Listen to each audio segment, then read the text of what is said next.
What up, 9-to-5ers? Welcome to Freaking Video Games, my new segment with yours truly, of course, Bommy Salami. Now, I'm a mecha fan. I gotta find out if you guys are mecha fans yourselves. 1. Do you like giant robots? That's essential. 2. Do you like to strategically take apart your opponents on the battlefield? And 3. Are your mecha skills not for show? Then Robot Retsuden might just be up your alley. This game was released by Banpresto Super Robot Wars fame in 1995 for the Super Famicom in Japan. If you're familiar with Super Robot Wars, you're most likely familiar with the mecha anime genre.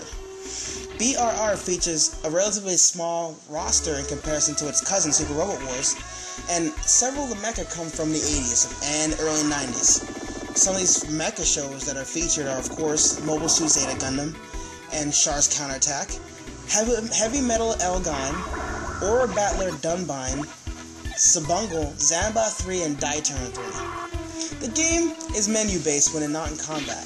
You're either tooling around with your machine stats, saving, or choosing a lead robot.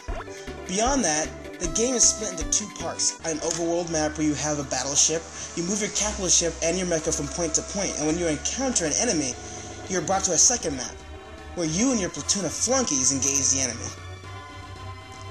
The battles are somewhat similar to Super Robot Wars Lord of Elemental, another game that was released for the Super Famicom system. Instead of a standard Super Robot Wars game, where your robots are chillified, meaning they look cutesy and not full-sized, and to avoid that cute factor, they look more gritty, a little bit more real, and closer to their anime counterparts. When engaging enemy troops, you have a machine leader that acts as a platoon leader, while the others are usually taken over by AI. You battle by moving your machine in position where it can strike at an enemy within its range.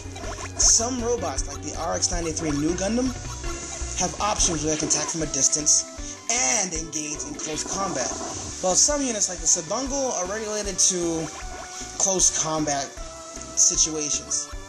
Now, when it comes to the music is composed of themes from each mecha show. So as soon as you cut in for an attack, you get that old nostalgia beat going. Like Super Robot Wars, the battles in Robot Retsuden can get a little drawn out sometimes, and monotonous depending on how you go about playing. And sometimes, let's be honest, a little boring.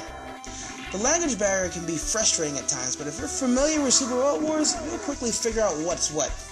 And there you have it, freaking Robot Retsuden. Enjoy!